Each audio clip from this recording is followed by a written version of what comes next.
चलो guys,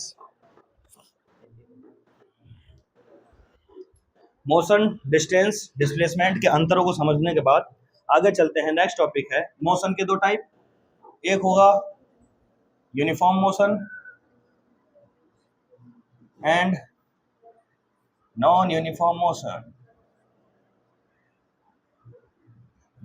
8th class में इन दोनों वर्ड से तो बहुत बार प्रेरित हो, यूनिफॉर्म और नॉन यूनिफॉर्म। यूनिफॉर्म मतलब जब सेम डिस्टेंस सेम टाइम, तो uniform. Unequal distance but time same हो तो नॉन यूनिफॉर्म। यानी when okay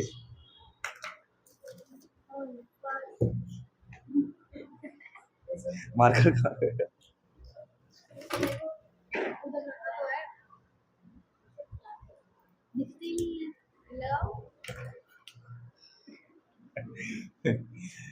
when a body covers equal distance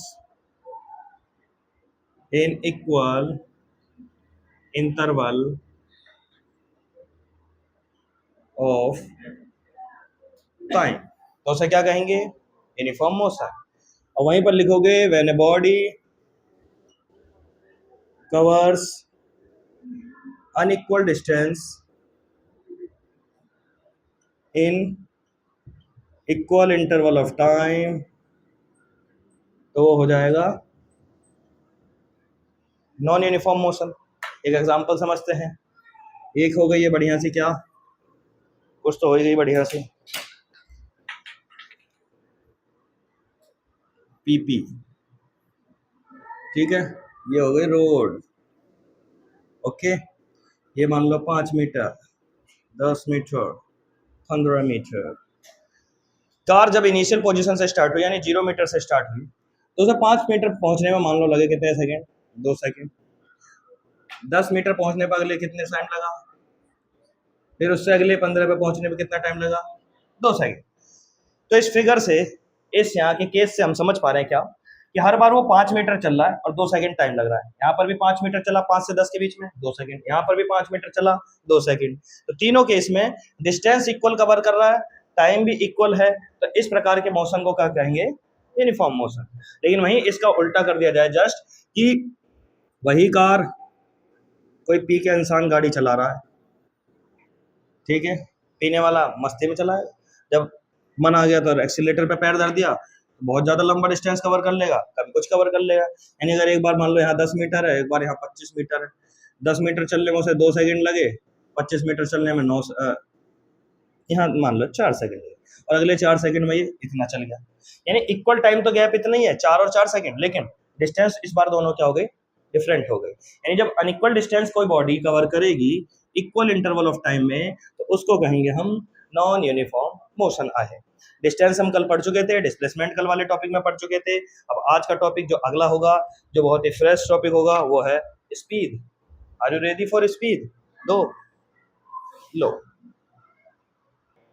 speed बहुत ही हाई टॉपिक है, बहुत ही कठिन टॉपिक नहीं है, आसान टॉपिक है। स्पीड कितना सिंपल है। डेफिनेशन अगर कहें, the total distance covered by a body in given time, यानी किसी समय पर जो भी टाइम दिया होगा, उस टाइम के अकॉर्डिंग जो बॉडी डिस्टेंस कवर करती है, उसी को हम क्या कहते हैं? उसकी स्पीड। स्पीड का फॉर्मूला भी यही आता है, speed is equal to distance upon में क्या हो जाएगा बच्चे? टाइम। अच्छा, इसकी यूनिट कैसे निकालते हैं? आप सब भली बात प्रेरित होंगे, जानते होंगे। यूनिट कैसे निकाली जाती है? डिराइव कर सकते हो। डिस्टेंस को किस में नापते हो? या तो मीटर में या किलोमीटर में। टाइम को किस में नापोगे? सेकंड या आवर में। तो रिश्ता सेम चलेगा। किसका किसका रिश्ता चलेगा? मीटर का सेकंड के साथ, यानी मीटर पर सेकंड में आ सकती है स्पीड, या फिर किलोमीटर का आवर के साथ, यानी स्पीड या तो किलोमीटर पर आवर में आ सकती है। अच्छा, मैंने तुम्हें कल बताया था कि फिजिक्स के अंदर तुम्हें दो क्वांटिटीज में चीजों को डिवाइड करना होता है, या तो स्केलर या वेक्टर। तो स्पीड ऐसी स्पीड कौन सी वाली क्वांटिटी है? Speed is a scalar quantity. Speed क्या है बच्चे? स्केलर क्वांटिटी, यानी इसके अंदर मैग्नीट्यूड होती है, डायरेक्शन नहीं होती। डायरेक्शन क्यों नहीं होती भाई? क्योंकि यहाँ पर डिस्टेंस होती है, और डिस्टेंस तो टोटल पाथ होता है, ठीक है। टोटल पाथ में डायरेक्शन फिक्स नहीं होती है, तो जहाँ डायरेक्शन फिक्स नहीं है वहाँ कौन सी क्वांटिटी हो जाएगी? Scalar quantity. अब स्पीड भी अलग अलग टाइप की होती होंगी, है ना। पहली टाइप समझे, यूनिफॉर्म और नॉन यूनिफॉर्म के अलावा पढ़ा रहा हूँ। यूनिफॉर्म स्पीड भी अगर वो पूछेगा ना तो सेम ही डेफिनेशन होनी है। यूनिफॉर्म स्पीड क्या होगी? तो equal distance in equal time. Non uniform speed क्या होगी? Unequal distance equal time. तो उसके अलावा जो नेक्स्ट वाली स्पीड है, एक स्पीड आती है एवरेज स्पीड। ये बहुत अच्छा कॉन्सेप्ट है, एवरेज स्पीड। एवरेज का मतलब जानते हो, मैथ में पढ़ा होगा। एवरेज, इसे एवरेज भी बोल सकते हैं, मीन भी बोल सकते हैं, औसत हिंदी में बोलते हैं। जैसे क्रिकेटर, तुम अगर नॉर्मली क्रिकेट को फॉलो करते हो तो तुम देखते होगे कि विराट कोहली या रोहित शर्मा का एवरेज जो है 40 है, या 55 का एवरेज है, 55 का एवरेज है। इस 55 का एवरेज का मतलब क्या है कि अगर उसके सारे मैच निकालो, सारे मैच में लगभग हर मैच में 55 रन तो मारता ही है। ये होता है एवरेज का मतलब। हमें नहीं पता 40वें मैच में कितने मारे थे, या उसने अपने 100 मैच में कितने मारे थे, या उसने अपने 200 वाले मैच में कितने मारे थे, लेकिन जब हम एवरेज देखते हैं तो उस एवरेज के माध्यम से ये जरूर पता चल जाता है कि हाँ भाई लगभग हर मैच में उसने कितने रन मारे हैं, जितना उसका एवरेज है। एवरेज कैसे निकलता होगा? जितनी उसने, अगर क्रिकेट के केस में कहो, total run divided by total innings, कितने रन मारे हैं अपॉन में कितनी इनिंग्स। अब एवरेज स्पीड यहाँ क्या होती है? तो इसका आ जाएगा टोटल डिस्टेंस अपॉन में टोटल टाइम, ठीक है। यानी कोई भी ऑब्जेक्ट जितनी भी डिस्टेंस ट्रेवल कर रहा है अपॉन में जितना उसे टाइम लगा है, उसी को क्या बोलते हैं? उसकी एवरेज स्पीड। अच्छा, इस पे एक न्यूमेरिकल यहीं देख लेते हैं। मान लो कोई एक कोई एक गाड़ी है, वो पहले 10 मिनट में चली है लगभग, मान लो 4 किलोमीटर, ठीक। फिर 5 मिनट और चली, लगभग 3 किलोमीटर। फिर 5 किलोमीटर 5 मिनट में अगले लगभग 5 किलोमीटर। इस तरीके से। अब यहाँ तुम्हें तो पता नहीं एक्चुअली में उसकी स्पीड किस पॉइंट पे क्या रही होगी। तो जब अलग अलग डिस्टेंस और अलग अलग टाइम दिया होता है तो उस केस में हम निकालते हैं एवरेज स्पीड। और वो एवरेज स्पीड कैसा आएगा? Total distance. तो बाबू टोटल डिस्टेंस कितना है? 4 3 7 5 12। टोटल डिस्टेंस हो गया 12 किलोमीटर। टोटल टाइम कितना है? 10 5 15 5 20 मिनट। सॉल्व कर सकते हो इजिली? नहीं कर सकते हो। किलोमीटर और मिनट का कोई रिलेशन नहीं होता है, तो या तो किलोमीटर को मीटर और मिनट को सेकंड में बदल लो, बदल लेंगे। किलोमीटर को मीटर में कन्वर्ट करेंगे तो क्या करेंगे? 1000 से मल्टीप्लाई। मिनट को सेकंड में कन्वर्ट करने के लिए 60 12 5 5 200 20 10, यानी उसकी स्पीड कितनी आ गई? 10 मीटर पर सेकेंड। ये उसकी एवरेज स्पीड है, 10 मीटर पर सेकेंड, ठीक है। यानी प्रॉब्लम तो ये एवरेज स्पीड का कॉन्सेप्ट क्या होता है कि हमें नहीं पता, हो सकता है कोई बॉडी हर मिनट पे अलग अलग मिनट में अलग अलग डिस्टेंस चल रही है। किसी टाइम में स्पीड उसकी तेज हो गई, किसी टाइम में उसकी स्पीड कम हो गई। कहीं हाईवे पे है तो बहुत तेज चले जा रही है, कभी जाम लग गया तो स्लो हो गई। तो एट केस उसने पूरे दिन में किस एवरेज स्पीड से डिस्टेंस कवर करी है, अगर हम इसका एग्जांपल ले रहे हैं तो 10 मीटर पर सेकेंड। इसके बाद एक और स्पीड आती है जिसको बोलते हैं, यहाँ लिख लेते हैं, इंस्टेंटेनियस स्पीड।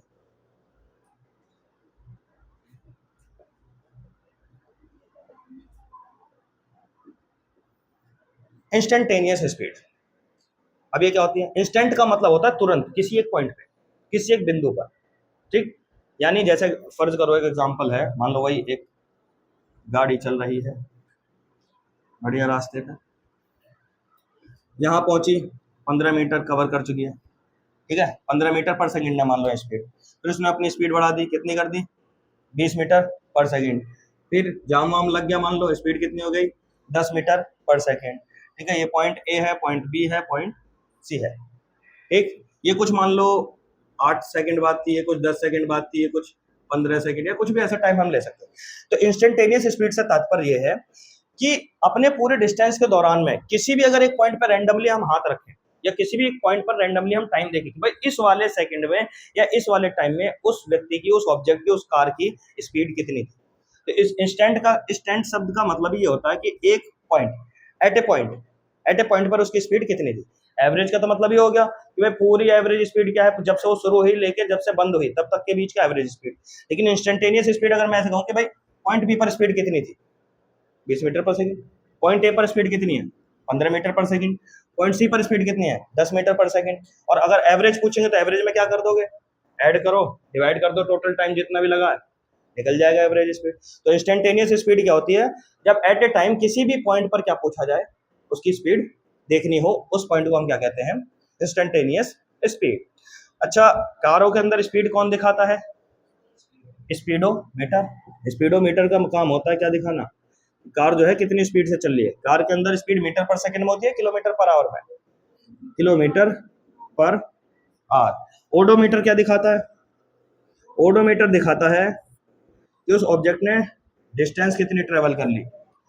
कारों के अंदर, बसों के अंदर, जितनी भी गाड़ियां वगैरह होती है, उनमें जो डिस्टेंस दिखाता है वो दिखाता है ओडोमीटर, और जो स्पीड शो करता है वो दिखाता है स्पीडोमीटर। ठीक है, तो ये पार्ट हो गया स्पीड वाला खत्म। इसमें मैंने यूनिफॉर्म नॉन यूनिफॉर्म नहीं लिखा। यूनिफॉर्म इसलिए नहीं लिखा क्योंकि वो चाहे कुछ भी पढ़ रहे हो, यूनिफॉर्म स्पीड पढ़ो, यूनिफॉर्म वेलोसिटी पढ़ो, यूनिफॉर्म मोशन पढ़ो, वो हर केस में उसकी डेफिनेशन जो होती है वो क्या होती है? सेम ही रहती है। तो कोई ज्यादा उसमें खिंचाव करने की हमें जरूरत नहीं। आगे देखते हैं कुछ स्पीड और डिस्टेंस के न्यूमेरिकल। ओके, देखो एक छोटा सा न्यूमेरिकल है स्पीड का। पहले तो हम यूनिट के ऊपर पढ़ लेते हैं कि 72 किलोमीटर पर आवर को चेंज करना है किसके अंदर? कौन सी यूनिट में? मीटर पर सेकंड वाली यूनिट में। तो देखो 72 किलोमीटर पर आवर इजी। ठीक, अगर इसको लिखोगे, एक तो बहुत सिंपल ट्रिक है पर वो सिंपल ट्रिक तक पहुंचना है ना अपने को। 72 किलोमीटर को किस में कन्वर्ट करोगे? पहले मीटर में। मीटर में कन्वर्ट करने के लिए क्या करना पड़ेगा? 1000 से मल्टीप्लाई। नीचे है आवर, आवर को मिनट में बदलोगे 60 से, और उसको फिर सेकंड में बदलोगे फिर से 60। जीरो से जीरो, जीरो से जीरो, 2 5 जा 10, 2 3 जा 6। 72 इंटू 5 अपॉन क्या हो गया? 18। तो इस टर्म को याद रखो, इस टर्म को 5 अपॉन 18। जब भी किलोमीटर पर आवर से मीटर पर सेकंड में चेंज करना हो, डायरेक्टली इसका कोई यूज नहीं करना, डायरेक्ट 5 अपॉन 18 की मल्टीप्लाई कराएंगे और काम आसान। ठीक है, 18 बन जाने 80, 84 जा 72, आंसर आ गया 20 मीटर पर सेकंड। इजी। लेकिन अब उल्टा करना हो, मान लो तुम्हें दे दिया एग्जांपल के लिए 30 मीटर पर सेकंड को किलोमीटर पर आवर में बदलो, तो उल्टा कर दो। उधर भी क्या करना है तुमको? 30 लिखो, जब हम किलोमीटर से मीटर में बदल रहे हैं तो 5 अपॉन 18, तो मीटर से किलोमीटर में जाओगे तो इसको उल्टा कर दोगे, यानी 18 अपॉन 5। तो 5 6 जा कट गया, 18 6 जा कितना आ गया? 108 किलोमीटर पर आवर। एक ही हो गया बेसिक चीज। किलोमीटर पर आवर को बदलोगे तो 5 अपॉन 18 से मल्टीप्लाई, उसका उल्टा करना है तो 18 अपॉन 5 कर दोगे, यानी इसको भी रेसिप्रोकल कर देंगे। Is it easy? ठीक है, ओके। एवरेज स्पीड के ऊपर जो है ये दो क्वेश्चन है। पहला न्यूमेरिकल है, एक ट्रेन जो है ट्रेवल करती है 16 किलोमीटर पर आवर की स्पीड से चल रही है फॉर 0.52 और फिर इस स्पीड से चल रही है इतने टाइम के लिए, और इस स्पीड से चल रही है इतने टाइम के लिए। उसको तुमको क्या बताना है? उसका एवरेज स्पीड। तो एवरेज स्पीड कैसे आएगी? एवरेज स्पीड का फॉर्मूला, एवरेज स्पीड का फॉर्मूला होगा total distance upon total time. अब टाइम तो अपने पास है, इन तीनों को ऐड कर लेंगे, टोटल टाइम मिल जाएगा, बट टोटल डिस्टेंस नहीं है। इसको मत लिख लेना टोटल डिस्टेंस है, तो स्पीड है ना। किलोमीटर कैसे पता चलेगा क्या स्पीड है क्या डिस्टेंस है? किलोमीटर पर आवर में स्पीड होती है, डिस्टेंस नहीं होती। डिस्टेंस हमेशा किलोमीटर या मीटर में दी होगी बस। ठीक, तो डिस्टेंस कैसे निकालते हैं? स्पीड वाला फॉर्मूला, डिस्टेंस अपॉन टाइम। तो यहाँ से डिस्टेंस का फॉर्मूला क्या होगा? Speed into time. First case में निकालेंगे 60 इंटू 0.52, सेकेंड केस में 30 इंटू 0.24, एंड थर्ड केस में 70 इंटू 0.71। कोई दिक्कत? तो तीनों के केस में डिस्टेंस आ जाएगी। फर्स्ट वाले में आएगी 31.12 किलोमीटर। सेकेंड टेप लेता हूं मैं क्योंकि मेरे लिए इजी है, 7.2 किलोमीटर, एंड थर्ड वाले में 49.7 किलोमीटर। कॉमन सी बात है, इसकी मल्टीप्लाई करा ही सकते हो, हमें टाइम बचाने के लिए मैंने वहां देख लिया कैलकुलेटर। ओके ओके जी। तो अब टोटल डिस्टेंस कितनी आ गई है? इतनी, इतनी एंड इतनी। यहाँ 71 है, 70 सही 7.2 है। अब इसको ऐड करना है, टोटल डिस्टेंस कितनी आएगी? ओके ओके ओके, कितनी आएगी? 88.2 1। टोटल टाइम कितना है, इसको ऐड करो, 1.47 टाइम हो गया। अब इसको जब पूरा डिवाइड कर लोगे, आराम से काटापीटी करेंगे, तो आपका लगभग 59 किलोमीटर पर आवर उसकी क्या आ जाएगी, एवरेज स्पीड। ठीक है, पॉइंट में आएगी कुछ, डेसिमल के बाद का वो वैल्यू होगी 98 के अराउंड में, जो भी समथिंग आ रहा है, तो उस अराउंड में इसकी एवरेज स्पीड आ जाएगी। तो एवरेज स्पीड, ये तो बेसिक क्वेश्चन हो गया। इससे भी बेसिक में जाओगे तो हो सकता है केवल क्या दे देंगे तुम्हें, डिस्टेंस दे देंगे, टाइम दे देंगे, टोटल डिस्टेंस ऐड कर दो, टोटल टाइम लिखो, डिवाइड करा दो, एवरेज स्पीड आपके पास आ गई है, 2 नंबर का क्वेश्चन सॉल्व। लेकिन थोड़ा सा उसको अच्छा क्वेश्चन देना है, तो वहाँ डिस्टेंस ना देके पहले वो स्पीड देगा और टाइम दे देगा। तो स्पीड इंटू टाइम करके पहले निकालोगे डिस्टेंस, और डिस्टेंस निकालने के बाद वापस उस फॉर्मूले में जाओगे और वहां पुट करके आंसर निकालोगे। अब थोड़ा सा इसका अपडेटेड क्वेश्चन पे, मतलब थोड़े सा अच्छे लेवल पे चलते हैं कि स्कूल जाते टाइम अब्दुल अपनी एवरेज स्पीड देखता है कि जाते टाइम उसकी एवरेज स्पीड क्या है, 20, और वहीं से वापस आते टाइम उसकी एवरेज स्पीड कितनी थी, 30। तो बताओ उसकी एक्चुअली में एवरेज स्पीड कितनी आएगी। अब यहाँ पे बस हमें क्या दिया हुआ है, 20 एंड 30, और ये दोनों ही क्या है, स्पीड है, ना ही डिस्टेंस पता है और ना ही टाइम पता है। लेकिन एक चीज बताओ, क्वेश्चन सॉल्व करते टाइम अब्दुल भाई है, यहाँ अब्दुल अपने घर पे, यहाँ से जब स्कूल जाएगा तो अब्दुल से स्कूल की डिस्टेंस क्या चेंज होगी, वो तो फिक्स है, जो कि हमने कितनी मान ली, डी है। टाइम कितना लगा है, मान लो जाते टाइम उसको टाइम लगा T1 और आते टाइम क्या लगा उसको, T2। कोई दिक्कत। अब फॉर्मूला लिखेंगे एवरेज स्पीड। तो एवरेज स्पीड का एज यू नो फॉर्मूला होता है क्या, total distance upon total time. Total distance कितनी होगी मित्रों, टोटल डिस्टेंस होगी, एक बार डी गया है और एक बार डी वापस आया है, यानी डी प्लस डी जोड़ोगे तो कितना हो जाएगा, 2D। टोटल टाइम क्या होगा, टोटल टाइम होगा T1 प्लस T2। यही हमको निकालना है, T1 और T2। कैसे निकालेंगे, उस स्पीड और इस डिस्टेंस का यूज करके। फर्स्ट केस में आ जाओ। फर्स्ट केस क्या है, जब वो 20 किलोमीटर पर आवर की स्पीड से जा रहा था, फॉर्मूला वही है, speed is equal to distance upon time, हमें टाइम निकालना है। ठीक है, टाइम 1 के केस में अगर इसे टाइम फर्स्ट मान लें, तो टाइम 1 का फॉर्मूला क्या आएगा, डिस्टेंस अपॉन स्पीड। डिस्टेंस कितनी है, डी, स्पीड कितनी है फर्स्ट केस में, 20। T2 निकालोगे तो डिस्टेंस तो वही है, डी, आते टाइम स्पीड कितनी है, 30। तो T1 आ गया डी अपॉन 20, T2 आ गया डी अपॉन 30। जहां मैंने T1 लिखा है वहां क्या लिख देंगे, डी अपॉन 20। जहां T2 लिखा है वहां क्या लिख देंगे, डी अपॉन 30। अब बस बेसिक सॉल्यूशन है, जो कि कितना इजी हो सकता है वो देखो। ऊपर वाला 2D, नीचे फ्रैक्शन है तो एलसीएम लेंगे, दोनों के डेनोमिनेटर अलग अलग है, एलसीएम लेके सॉल्व करोगे तो कितना आ जाएगा, अगर इसे सॉल्व करेंगे हम, 30-20 का एलसीएम आ जाएगा कितना, 120। ठीक है, ऊपर हो जाएगा 6D, इधर हो जाएगा 4D। any प्रॉब्लम नहीं है, ऊपर है 2D, नीचे है 6D प्लस 4D, अपॉन में क्या है 120। अब ऐसे केस में क्या क्या होता है पता है, 2D और नीचे हो गया 10D, 120 किधर चला जाएगा ऊपर।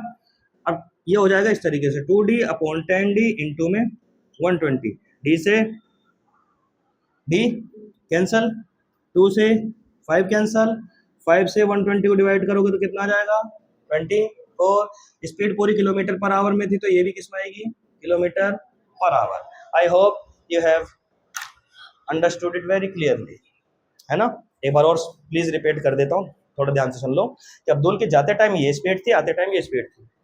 और उसको क्वेश्चन को कैसे भी घुमा दो, मान लो एक तैराक है जो स्विमिंग पूल में तैर रहा है, जब स्विमिंग पूल के पहले पार्ट से वो तैरा तो उसकी स्पीड 20 थी, वापस आया तो उसकी स्पीड 30 थी। अब स्विमिंग पूल का जो पार्ट है वो तो इक्वल ही है, जाते और आते टाइम सेम ही डिस्टेंस ट्रेवल करेगा, तो उस केस को हमने क्या मान लिया, उसकी डिस्टेंस कितनी है, डी। ठीक, जाएगा भी और आएगा भी, तो टोटल डिस्टेंस कितनी हो जाएगी, 2D। अब टाइम क्या हो जाएगा, T1 प्लस T2, वो हमें T1 T2 निकालना था, वो कैसे निकालेंगे, टाइम का फॉर्मूला डिस्टेंस अपॉन स्पीड। तो डिस्टेंस जो कि फिक्स है डी, स्पीड पहले केस में क्या है 20, सेकंड केस में डिस्टेंस फिक्स है डी, स्पीड क्या है 30। ये दोनों उठाओ यहाँ लिखो, उसका बेसिक सॉल्यूशन है, आप जानते हैं जब भी 3 का फ्रैक्शन बनना है तो ऐसा ध्यान रखना कि जो नीचे वाला होता है ऊपर जाकर मल्टीप्लाई हो जाता है और ये दोनों अपॉन में आ जाएंगे। ओके, तो आज का टॉपिक यहीं तक रखते हैं, बाकी कल पढ़ेंगे। शुक्रिया।